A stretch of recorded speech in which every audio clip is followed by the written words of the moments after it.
with amazing Kathy, and just a little bit of insight as to uh, why. First of all, hey Kathy, how are you? I'm good, thank you. How are you?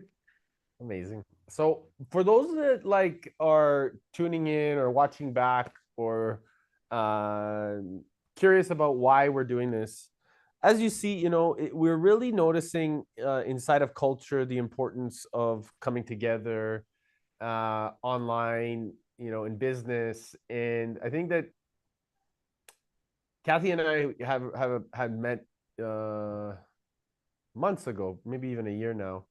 I And think it's a year, yeah, it's a year. yeah, and I think that we noticed that there's this, phenomenal resonance of taking really responsibility, especially within business. And we haven't had the pleasure of actually meeting in person, but the gift has always been about recognizing how we want to encourage more business leaders to create empowering culture within their organizational behavior, because we believe that that's the fundamental responsibility of any CEO, leader, coach that really is leading a team. Would you add anything, Kathy? No, completely right. It's very important actually to grow with your business, to grow with your team, to empower your team, to motivate them, and as a result, having a huge profitability as well. Do you feel so? Maybe if anybody, do you want to share a little bit about kind of your background and what inspires you in this moment today, and why you feel like empowering corporate culture is a responsibility of ours? Yeah, sure.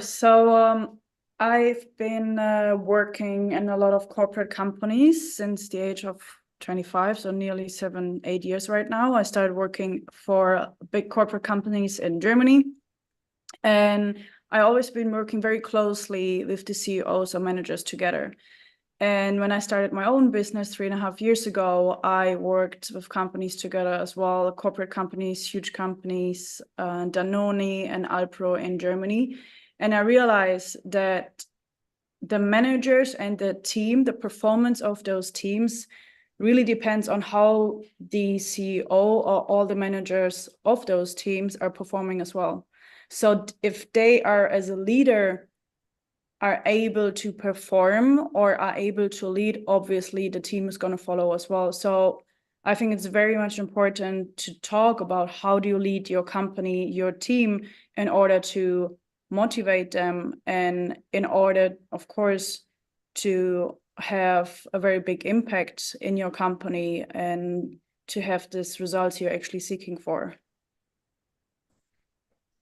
I love it. And do you think that there's a blind spot? Has there been, in your experience, a lot of blind spots that these middle or executive leadership is showing up in that they don't necessarily maybe pay attention to, or perhaps something that you have seen that have gotten more curious throughout the years? Yeah. Um, I'm having the strong opinion that everyone has blind spots. It's normal. It's not a judgment. It's we are human and we're not perfect. And even as a manager, as a leader, you have your blind spots too, but you need to be able to recognize them or working with people together who are able to recognize those blind spots. Especially if you want to grow with your business and your team, you need to know what's your expertise, what's your strength, and what are your weaknesses as well. So for me as a good leader is actually to be able to realize where is my expertise and where do I don't have the expertise and where do I have my team who can support me in those expertises I don't have.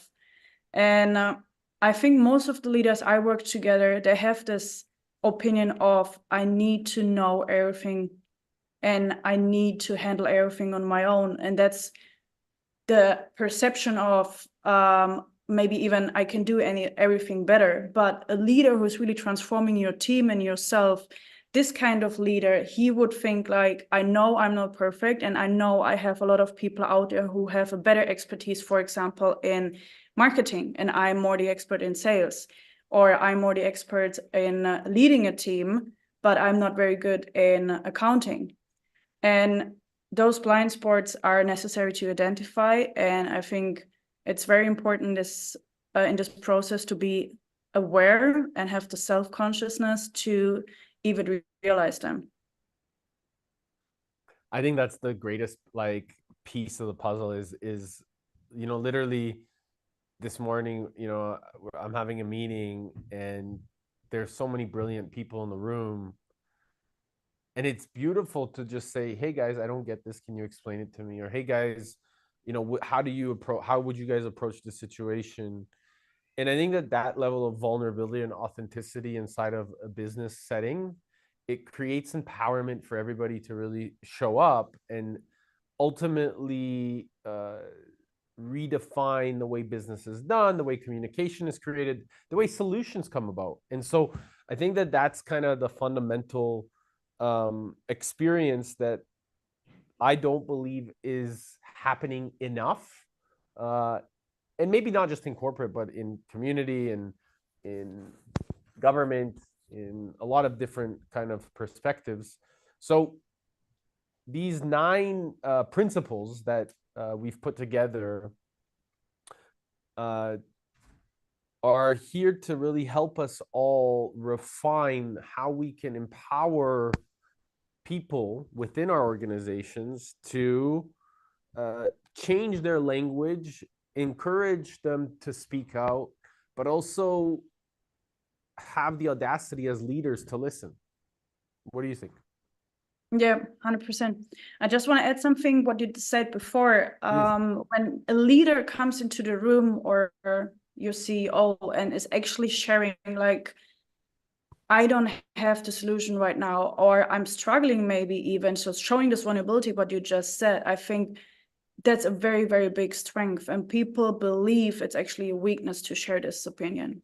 And that's what I actually missed in a lot of corporate companies I work together, that they show up as they need to know everything and they need to do everything perfect.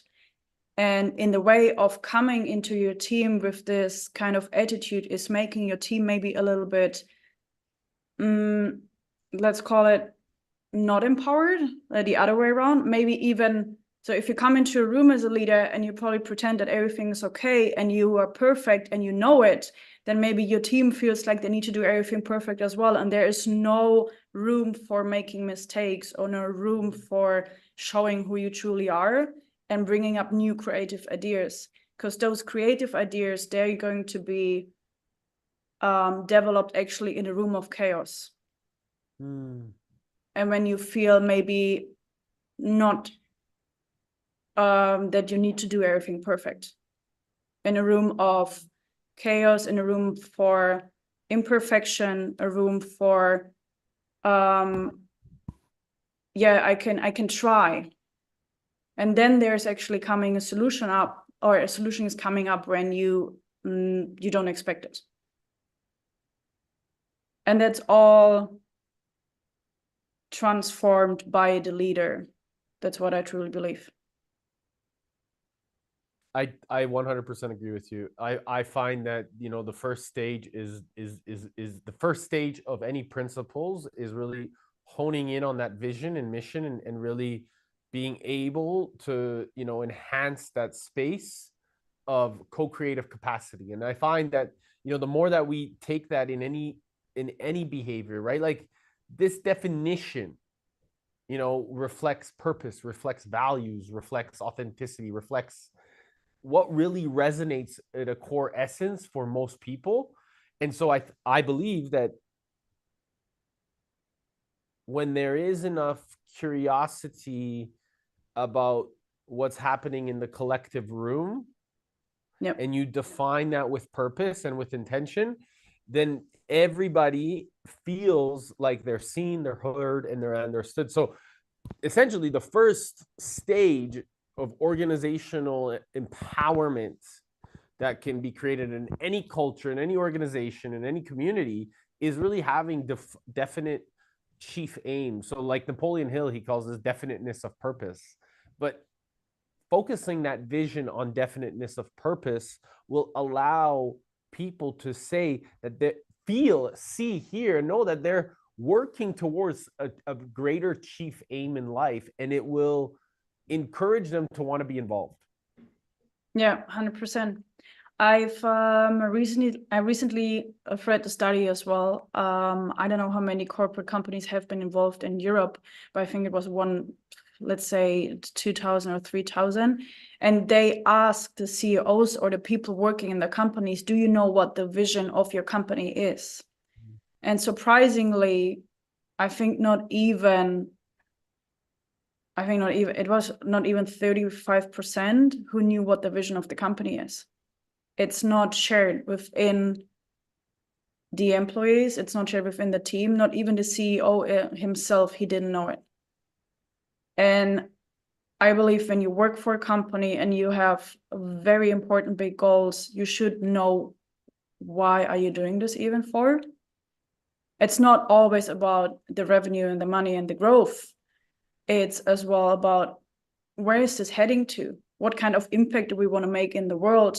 What are we actually providing? What kind of solution are we providing to other companies even? And those vision statements, I think that really drives your team, and they should be much more shared within hundreds of people working in a company. And I love it because I see that so consistently. You know, when I worked in the oil field, you could see like a lot of values written on a wall. And you would go and you would speak with people, and those values didn't necessarily align with the behaviors. So it's interesting, and that's the top down approach. That's a miscommunication from the top down. I mean, somebody has to take responsibility, right? Yep. So like I think, go ahead. Sorry. Oh, sorry. I just remember when I started to work as an employee for the wine company in 2016. I obviously they showed me what I need to do, what are my tasks, what's my daily routine, but I did not even remember one quote, what's the vision of the company. Nobody came to me and explained to me what's our big why. Why are we doing this?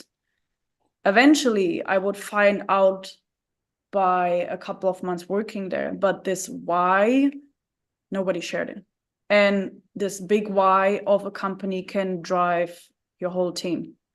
It's not every time about the paycheck you get the end of the month. Sometimes it's a big why you really want to work for this company. And that's why people actually staying as well with you, especially your A players. They're going to stay with you if they really understand this why and they can resonate with the big vision. They're going to stay in your company for a long time. Well, it's beautiful because that takes us to number 2, like, of the principles, is like cultivate authenticity, right? So this is where you really, so number 1 was like establish a strong vision, a strong mission, define that clear set. But number 2 is cultivate that authenticity. So how can we continue as leaders within any organization to really be transparent, really have that space of honesty, of integrity, of alignment in all of our communications, but then also allowing other individuals to step up in their authentic selves. And I think that's the thing is, you know, if at least what I'm hearing based off of kind of your experience, 2 months in or 3 months in, like you finally stepped maybe into some sort of authentic approach where you had the questioning of even why am I here or why is this going on, versus being encouraged into that environment immediately into that authentic approach to say, hey, you know, this is what we're doing, this is why we're doing it, this is what we're doing moving forward. So what are your thoughts here on this, like really this type of this culture that can really determine or create that space? Well, first of all, I think the word authenticity, it's a very, very broad word. You just explain it with your own words. And I think every single company or even as a person, you need to find for yourself what's authenticity for yourself. If you talk maybe to 10, 20 different CEOs, everybody would call it different. What's authenticity? But we said, I know we discussed about this before.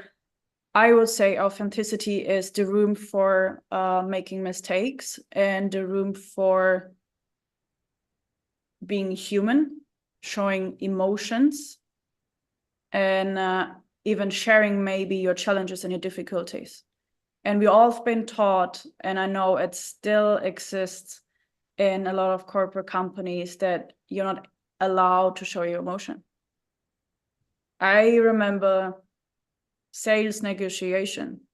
I remember contract negotiations. I remember talks with your clients or with anyone or with a supplier. You need to be very strict and very serious. You're not allowed to show any emotions, but that makes emotions is where connection starts. And when you have a connection with maybe your supplier, or we have a connection with your client, this client will be a long-lasting client. But if you're not showing your authenticity and you don't show any emotion, how do you want to connect with people? So why do we even say we should stop being human while we're working? And that's for me being authentic. That's really beautiful. Where do you think this came from? I This think type of that's, thought process. is there like a saying, just push through? Like just push through, keep going, push through. And don't be weak. Maybe a lot of men maybe think as well, don't show your weakness. You need to be strong. Strongness will get you to the top, which I'm totally fine with it. And I think in certain areas, yes, you need to be strong. And in certain areas, of course, you need to push through. But at the same time, it makes you so distant. So there can be a balance. And where is this coming from? It's just from the old pattern of, yeah, I think you need to deal with your problems yourself. Maybe you can explain it even better. How do you think, even as a man, I think it's a thing where a lot of men think the same. Like, I have challenges maybe in my business as well, and it's hard for them to share. Maybe they believe nobody will understand me. Yeah, I think it's actually even deeper. It's understanding what real strength is. And strong, to me, strength is actually opening up. Strength is being vulnerable. Strength is saying, I need help, or I don't know. That to me is strength. That to me is the authentic expression of true masculinity. And pushing through is necessarily forcing, and force versus power, we know how that looks like. So power is understanding that you don't need to be part of the problem, you need to find the solution. So that means that as long as you can create the solution it's not about you as an individual, it's not about just you as the person serving. You're in service to something greater, whether it's your client, whether it's the mission, whether it's the success of the project. It's not about you. You're the vessel that's supposed to use and support the other individuals around you so that you can achieve the success collectively. And this, I think that most people, they get confused because a lot of people don't feel seen originally inside of an organization. So they compete with each other. And this competition is actually an illusion. And I think that this is where the third principle is encouraging courageous action. So as a leader, providing the resources, the value for individuals or your executive team to really take bold action, to really be willing to recognize their acts of courageous contributions that will deliver growth and success to the shared mission. Because action comes from trying to do something that you believe to be true. And if you fail, it's not failure, it's just another way of not doing it. It's a moment of temporary defeat, as Napoleon Hill calls it. And this temporary defeat is actually something that allows you to encourage a new lesson of how you can move forward with an even more empowering certainty within yourself because you figured out a way not to do it. And if more of us as leaders were able to create this space of courageous action, then the strength, the real strength of people's will would come out. Because we've been so conditioned to think of right and wrong, which is just, again, another illusion. It's another facade that has been dictated from schools of making sure that, oh, we need to have this percentage correct, or this to pass, or this to make it right. But perfection does not exist. Perfection is a construct of manipulation. If you look at nature and if you look at everything around, it is imperfectly perfect. And this is where creativity comes from. You just talked about the third one, courage, right? Yes. Let's take this example, what I mentioned before. So we have a room of, let's say you have a team of 20, 30 people. And we have the team leader who's coming in, which is a typical like jour fixe. So people are going to meet, they're going to discuss what's going to happen in the next few months, maybe what's the business plan of the company. And let's call him a manager. He's entering in the room and he certainly has no idea how to move forward. And he's coming into the room. And then there are two ways to approach this whole meeting, right? One would be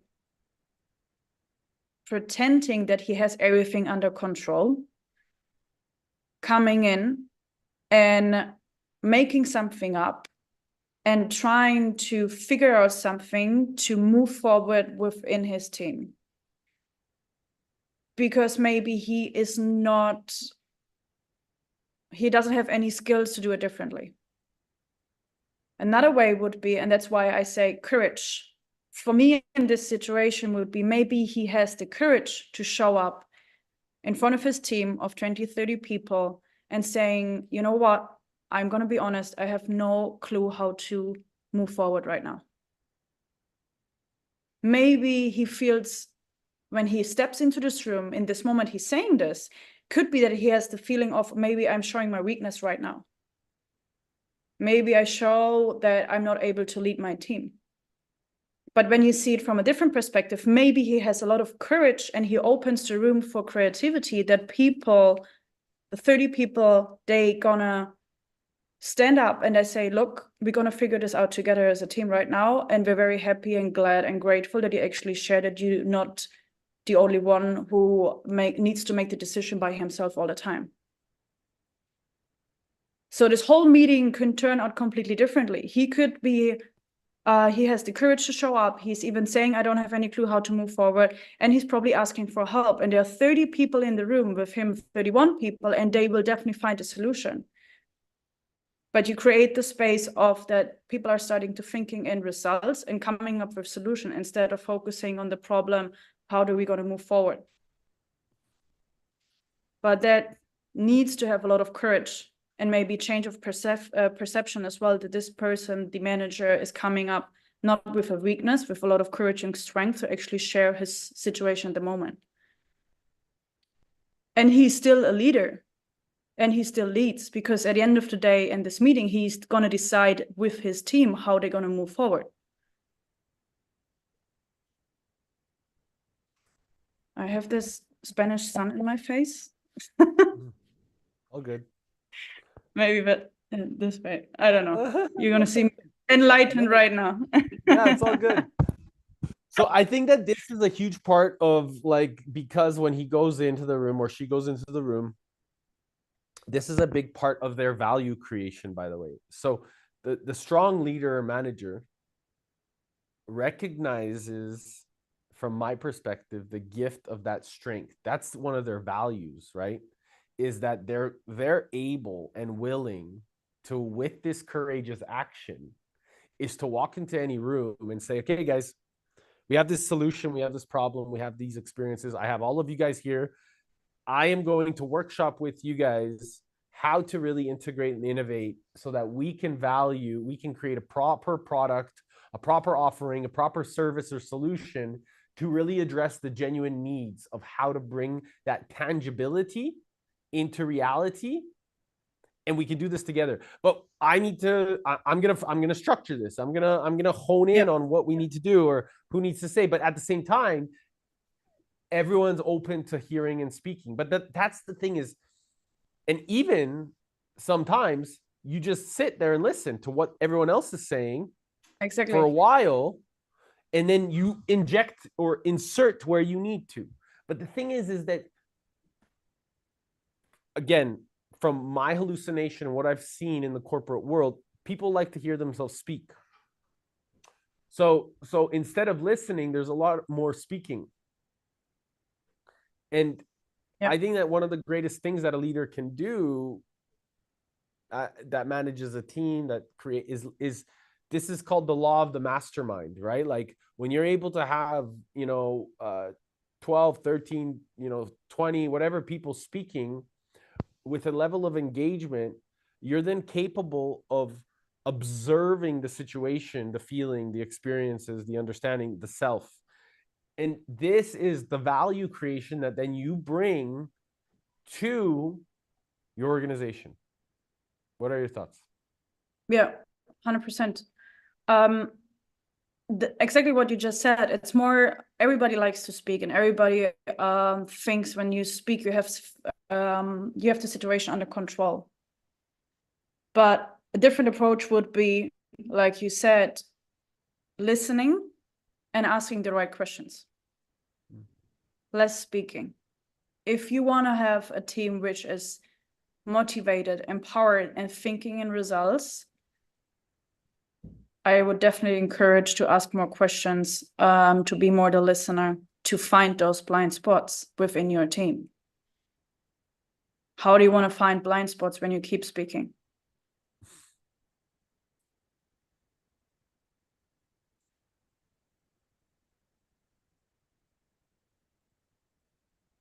Yeah. Well, we're coming to the next one, right? Number 5. Maintain consistency. Yeah. Yeah. Go ahead. Sorry. Go ahead. No, maintain consistency. I said it in the beginning as well. No, I said it when we talked about authenticity. It's for me, being authentic is having the awareness and the consciousness as a leader, and be able to reflect.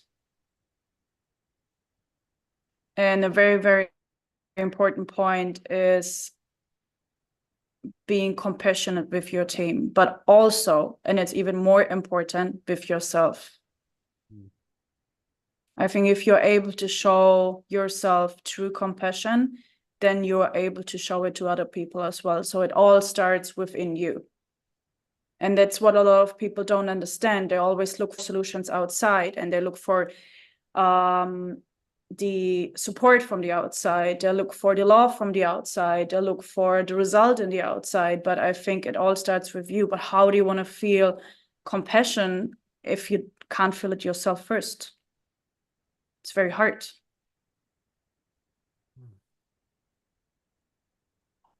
What do you think about it? I feel compassion is the fundamental, like it's the highest form of love, and when we can actually put our space into recognizing that consistency for yourself comes from putting yourself into different experiences that are uncertain, and you continue to persevere and move forward, like this to me has been fundamental. Like repetition is the mother of skill, and consistency is the father of mastery. And so it's beautiful. Like the other day I posted something about be the leader you need. Be the leader you need. And it's beautiful because you become that leader that you've always dreamed about, that you've always envisioned, if you believe it. And it comes from consistency. It's not going to be the easiest path, and you won't necessarily run it. But if you stand tall and you walk with pride, and not pride in terms of look at me, but pride that I'm going to do whatever it takes with the space of integrity and alignment, that space of consistency becomes who you are in any in any environment. It becomes the layer of integrity that you become known for. And when you can see that you've done your best all of the time throughout all the situations, and it didn't matter what people said, that you just kept going with that level of consistency, even if you failed forward, there's a space of grace that happens there. And that consistency then becomes, you become synonymous, your identity becomes synonymous with a process of making it happen. And I think that that's the gift that I've learned over the years, because the path, it's like Rumi said, right? The path appears as you walk it. It's I think consistency is a very, very important point, and I truly believe with consistency, a lot of leaders are actually struggling, because it all comes down to be disciplined. And as you just mentioned, even if you fail, or you feel like you failed, or you feel like it's not going somewhere, but you still continue repeating your habits, or repeating the things you make you for a better leader. But so I think when you struggle with consistency, it's not only you struggle with consistency, maybe it's also struggling with motivation. Because continue going and repeating and doing the same stuff needs a lot of motivation. And then it comes all down again. How do you be motivated? And how can you keep growing? And that's when you actually know your why. That's our first point when we said, when you know your why, and that's the biggest motivation you can have, is knowing your why. Why are you waking up every morning and doing the same stuff? Over and over and over and over again. And when you start to realize that it's the people that you're serving, that it's in benefit to them, it's not about you, you start to have more compassion to the mistakes that you make. You start to have more compassion to the mistakes that others make, and you start to have more compassion to your own other areas of your life, whether it's your family, your friends, your community, and you start behaving in a space that is way more kind and consistent. And that starts to show up, because you know that it's not always been easy. And I think that's where you're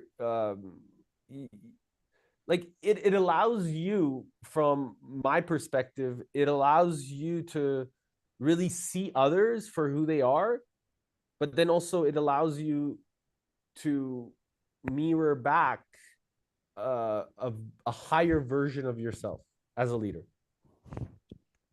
Yeah. What do you actually do when you say a higher version of yourself? How did you start seeing a higher version of yourself, or what do you do about it? So there's this drama triangle, right? That is like, I'm supposed to either blame people, so a blamer, which is like I blame others, so that makes me a victim, right? Or a persecutor, like, hey, you need to do this, or a savior, oh, I'm gonna figure it all out by myself. And those three things, they're called, like, they called it a drama triangle. And that drama puts you into an egoic mind of it. It's just about yourself. So to stay in the highest sense of self, like recognizing that, okay, so the persecutor actually can become somebody that kindly challenges people with compassion and kindness. The savior can become kind of like a coach. You can coach others to ask the quality of questions. And then the victim becomes the creator, right? Like the victim is like, I'll take responsibility and I'll figure it out. And hey, what can I do to help? How can I support? Oh, okay, what problems are you having? Let's get real creative about it. And I think that changing to that challenger, coach, and creator, it really gives a new paradigm shift to the way that you can think, because then you're like the higher self in action. And so instead, you're always able to see, okay, so I hear your problems, I hear your problems. Now, what do you think about, what are three solutions that you can think about? Or have you ever thought about, X and Y to really create Z? And then they're like, oh my goodness, I didn't think about that. Oh wow, let me get to work and make it happen. And it changes the nature, because it creates a very light feeling. It creates a very feeling of, oh my goodness, I can actually put my imagination and make it reality. Wow, this is so cool. It's very funny what you just said, because for example, when I do have some challenges going on in my business as well, and I actually teach this to clients of mine too, to create this higher self. And I'm speaking to my higher self every single day when I need to take decision. And I'm asking my higher self as well, so what would she would do? So if I would be my higher self right now, with all the attributes of the character, the way she thinks, the way she acts, the way she feels, and I immediately have the answer. I kind of really think that she's sitting in front of me or next to me, and I ask her certain questions according to the issue, what's just coming up, and I like, how would she would react? How would she feel? How would she handle? And then those creative ideas coming up, because she's giving me the answer all the time. People are saying higher self to it. Some people are even saying it's your inner mentor. Some people call it it's your intuition. But all those solutions who come up, or maybe creative ideas, they lead you to the person you want to become, or to the person you want to become as a leader, become as your higher self, as the person you truly are. So it's I think it's one of the most important thing. You should be able to connect to this version of you and find this path to be connected to this version. Right. And so that, and by the way, that part of, coach, challenger, and creator as the, higher self in action, that's the opportunity, that's the principle of communication and visibility inside of an organization, inside of your organizational culture, inside of the principles, right? Because that is what's going to allow people to then, if you do that to them, they're going to then do that, and it's going to be a ripple effect to the people that they are always around. So if you're the higher self in action, just by being the higher self in action, and by saying and taking responsibility of any situation, whether it's, oh my goodness, I have to, mop that up, or I need to, throw out the garbage, or I need to go and, like, doing that with kindness and with compassion and with grace, there's a different state of value that you get to show up in. And I think that, from my perspective, it's like you encourage others with that visibility and communication that you show up in. It allows others' presence to really shine, because you're not competing anymore. You know what I mean? Yeah, like and you create the safe space as well for it. So if you go ahead as a leader and you show in this higher version of yourself, it's kind of the energy as well, what you bring in with, and this energy attracts exactly the people who are gonna come with you on the same path, and that's a huge impact. And I think especially in corporate companies and the leaders, managers, they really need to maybe learn a little bit more what's the power of your self energy you spread out here, the attraction what you have, like law of attraction. I think everybody heard about it already, law of attraction.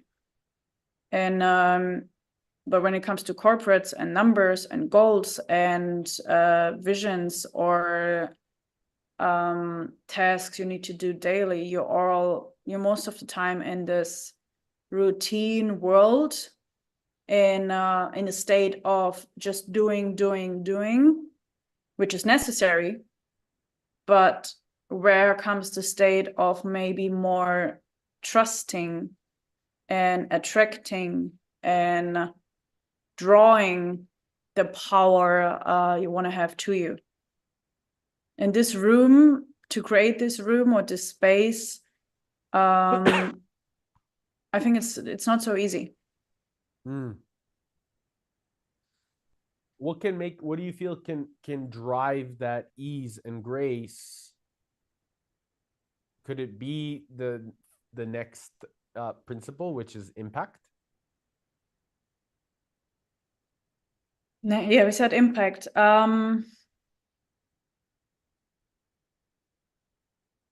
Like we said before, it's all the 9 principles what we just share, they're all kind of belong together, and it's a mix of all of them together. So when you act as a person to be authentic, when you act as a person consistent, you show this visibility, and you act as a higher self, as a leader, and you create this room for vulnerability and imperfection. Of course, at the end of the day, it has a huge impact, which is hard to define in the beginning, but it has definitely a different impact than maybe before. So when you're stuck with your team and you realize that your team maybe is not motivated, not empowered enough, obviously you need to change something. And most of the people, they try always the things what they've done before.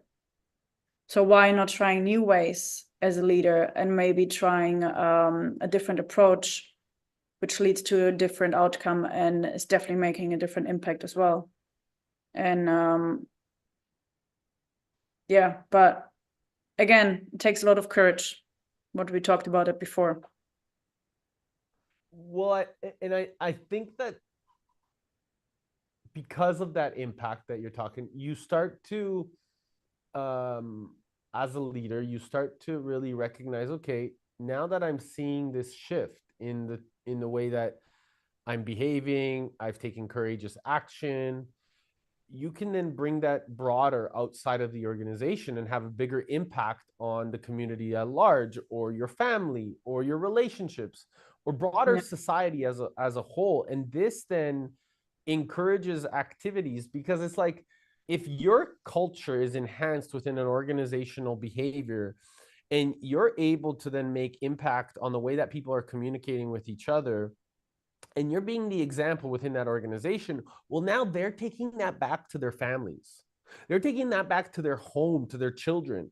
And those children are then taking that back to their schools and their friends. And so you realize all of a sudden the ripple effect that you're making. You realize all of a sudden, by you just being in this higher self in action, by you just being curious, by you just being coachable, by you just being creative, you just being, challenged in yourself to really take more of that responsibility, and then offering it with grace to others, with compassion, but to yourself and to others, then you start to realize, wow, I'm really making a ripple effect. I'm really affecting people's hearts and minds and souls and spirits. And I'm able to do this at such a higher level, because that naturally becomes a seed that you've planted for so long and often, and keep going and keep going.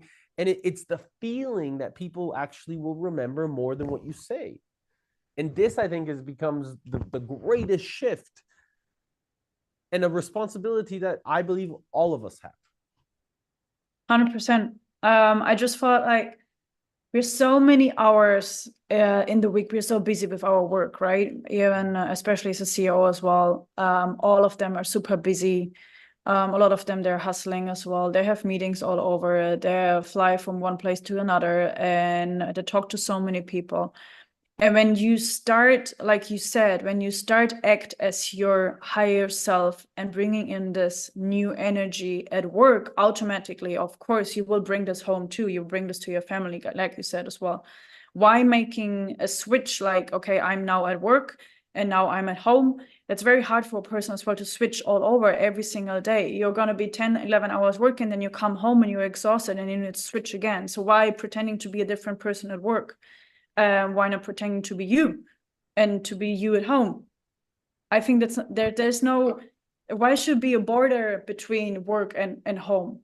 Of course, certain topics you can't really discuss at work. You shouldn't discuss at work because there's no room or space for it. Yes, but I think when really transform yourself and transform the way you think, the way you act, the way you feel like that's the best version of you, it makes a huge impact in every aspect in your life. Every single one. You know, you mentioned something really beautiful, is like there may not be time and space for certain things. And I think that takes us to like the final one of like certainty, of creating certainty inside of an organization. And I believe thoughtful disagreement is such a beautiful responsibility of any behavior, of any circumstance, of any situation, because it creates a level of collective understanding. And so, is it possible that more of us within these organizations want we can show up with certainty, because the certainty comes from who we are, and it's not even about trusting anymore, it's just about verifying, it's just about having the conversations, it's just about getting curious about each other. And it doesn't mean that you're not going to have time and space to have a thoughtful disagreement, but it means that you have the capacity to get curious about another person's map of the world. And I believe that that's what drives certainty in an organization, in a leader, in a community, in a corporate culture, because then they're like, okay, well, I know that I can have my own perspective. I know that I can thoughtfully disagree as long as I'm kind and I have compassion. But I can then also share my insight without being or feared to get judged, and by taking that courageous action. So I believe that then as a result, like you said, there's no more mask. There's no more like a different identity. It's always kind of in such place of truth and honesty and transparency, because people are devoted to knowing that they're just, I'm here to do my best, and I can do my best, and I'm not judged because I'm doing my best. I'm not ridiculed because I'm doing my best. Imagine, right? Your whole company, 1,000, 2,000, 20,000 people all vibrating at that level. What is possible? What changes? It's a very good question. Very good question. And a huge room for creativity, obviously. I had just a sentence in my head. I remember I've been working when it was actually when I worked with Danone together. And I had a task.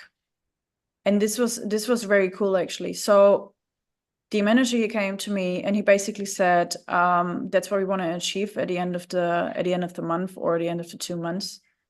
And I don't care how do you get there. I don't care what do you do about it, as long as you are certain and as long as you can explain to me and it makes sense in your head, it's perfect. And that gave me, when I worked with them together, a lot of room for creativity. And it gave me a lot of certainty within myself and trust. They gave me the trust of, okay, I'm able to do this. No matter what kind of way I choose, I'm able to do this. I just need to explain and how I get there, or how I got there. And they're just trusting me. And I think that's a very cool approach. I love these guys that you know, that like that are willing to implement these types of and integrate, because you know, it's one thing talking about this, by the way. There's one thing like saying this, but when like the difficulties or the situation arise, it's a whole different scenario. You really have to look at yourself and your own shit and your own like responsibilities. So it's gonna take some time and some work and some experiences to make it a muscle, right? And so we're really excited, because not only are we Kathy and I teamed up, you know, we really brought this energy together, but we're hosting an amazing retreat in Ibiza to really bring this connection together, to bring this together, so that more of us can get curious about each other. More of us can get curious about what are the things, the blind spots that maybe some of us have, that more of us can get curious about how we can be authentic and expressive and vulnerable and meaningful in our organizations, because as a result, by us coming together, especially on a beautiful island like Ibiza, where I've had the gift of living there for a few years, and with the community, Kathy, is not very far, is in Marbella, but like the ability for us to all be there in this beautiful place in the summertime and really going through some of the deeper work within ourselves, but then also how we can apply that work and integrate that into our organizations. This is where we're really excited to welcome you, encourage you to come, check it out, and get curious about what's kind of compassion within yourself you can work on. Thoughts? Yeah, it's curious. It's getting curious about yourself, but also what we want to create there. It's this big platform of meeting different leaders from all over the world, right? So we have people. We're gonna have people there from Europe, Germany, or Spain, or England, or France. We just want to create this platform, and you're gonna maybe bring in people then from US and Canada, and you've never met those people before, or we just meet online, right? And in person, it's a way different energy when you meet those people in person. You can share your experience, what you had in your business and work life, in your corporates, and the way they think, the way they act, the way they feel, and then cultivating as a group together new perceptions and new experiences. And I think that's a very huge impact, to do this in person, not online, and to do this especially on this beautiful island Ibiza in summertime. And it's going to be great. It's going to be mind-blowing. I know it's going to be amazing. It is. And I'm really grateful because, we've been talking about the intention of putting these things together, for a couple months, and now we're here making it happen. So I just really want to thank you for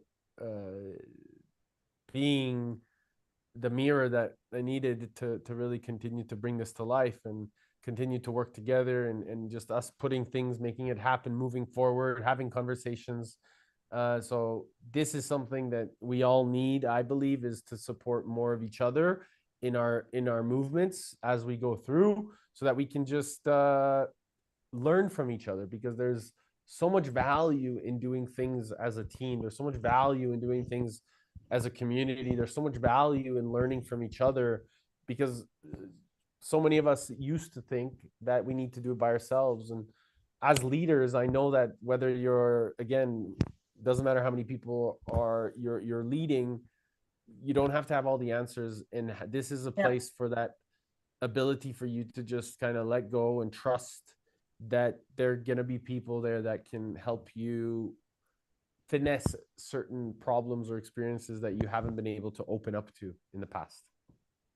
Yeah, 100%. It's a very, very important point, because the main fear what we have is to be judged, or feel this shame or feel this guilt that we haven't figured it out. And honestly, nobody has figured it out. Nobody has all the answers. Just more people need to talk about it. Exactly. They need to open up. And that's the space we both said when we met online. Actually, we should share this story as well, maybe next time.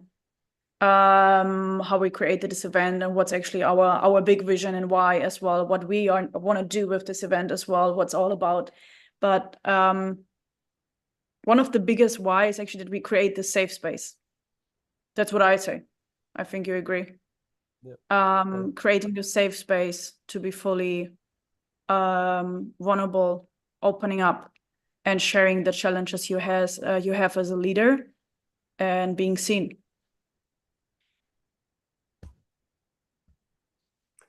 Love it.